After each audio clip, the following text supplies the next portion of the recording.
Hello, my name is Jasmine, and I am one of 3 members that will be participating in this presentation. I am a part of a communication consulting group. Our main goal is to help provide corporations or people involved in corporations, such as all of you, with helpful communication tools and solutions to common communication issues that are found in the workforce. Being a part of a corporation, I'm sure all of you are aware that communication issues arise frequently. There are many types of communication issues that you may encounter. However, since we have limited time with you today, our communication consulting group has chosen to narrow it down and focus on 3 issues that we find to be the most important to emphasize and focus on, and these issues we feel may potentially arise more frequently than others. So the issues that we are going to focus on today are language barriers, verbal aggressiveness, and individual versus corporate goals, or in other words, focusing on individual goals instead of the corporation as a whole. So today I will be focusing on language barriers, and I think that a common question that many people have is what is a language barrier? What exactly does that imply?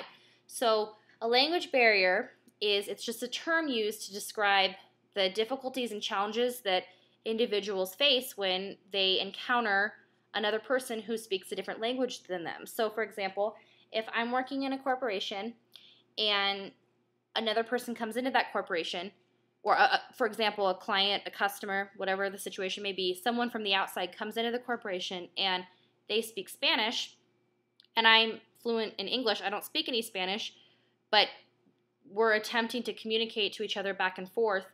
That the barrier there is that we don't speak the same language. So we're still trying to attempt in having effective, successful communication with one another without speaking the same language.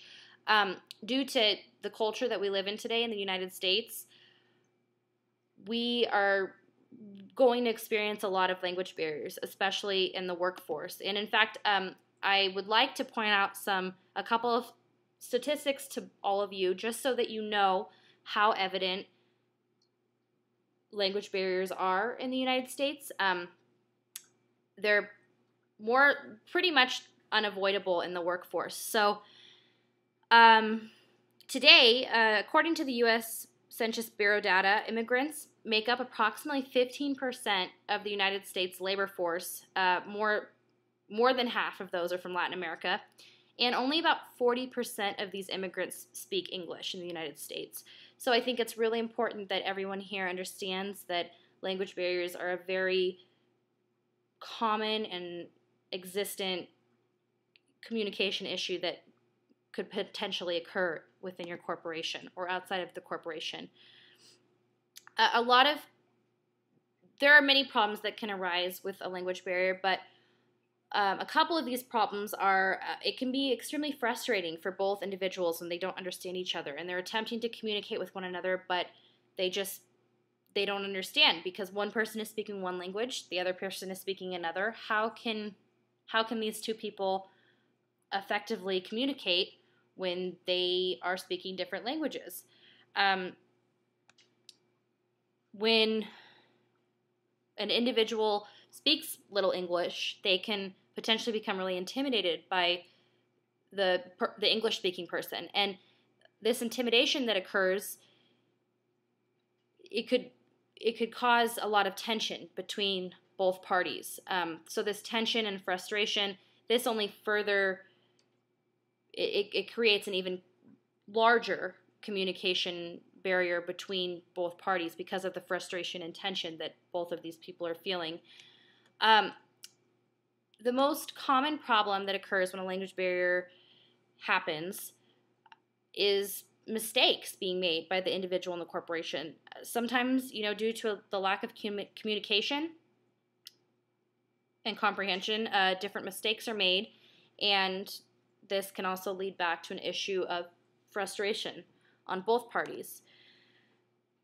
There's something called psychological noise that is an important subject that we feel that we should touch on. Psychological noise is the outcome of predetermined ideas the individual bring into conversations.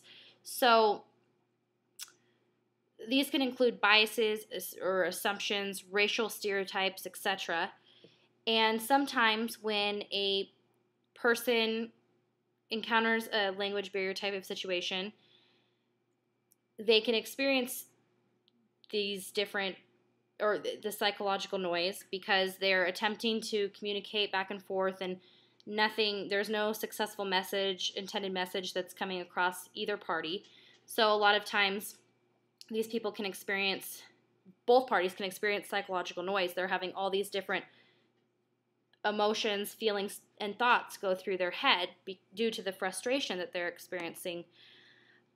Fortunately, there are a lot of solutions that we can address to you today that will help break this barrier, this language barrier.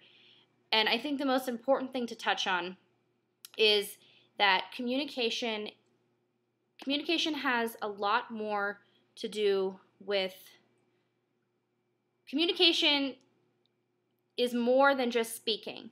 So when I'm talking to you today, I'm speaking and there are words coming out of my mouth, but that's not merely communicating. Communication has a lot to do with the way in which we express ourselves, or body language, nonverbal behavior.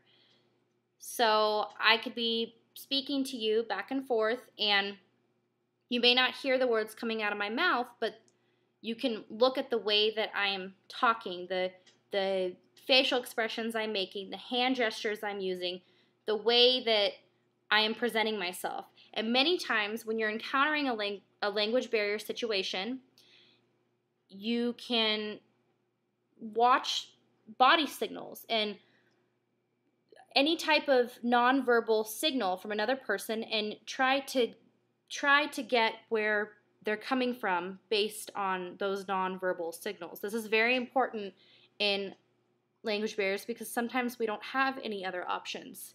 Sometimes if we can't understand what the other person is saying verbally, we'll have to go to a different method. And one of the best methods is trying to recognize these nonverbal behaviors and signals.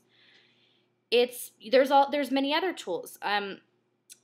For example, utilizing visuals to clarify your message. Visual aids can help to resolve lots of different possible communication issues or confusion that the audience, customer, or coworker, if it's somebody in the corporation. In big corporations, not everybody speaks the same language, so a coworker or staff member, whatever, if you use a visual to clarify your message, that could be extremely helpful also. Another really important tool to utilize is to ask for feedback. You can't assume that your communication is being successfully illustrated if you're speaking to someone who does not speak the same language as you. So it's good to find different ways to make sure that they're understanding. If they're not, then you can utilize one of the tools that I just previously mentioned.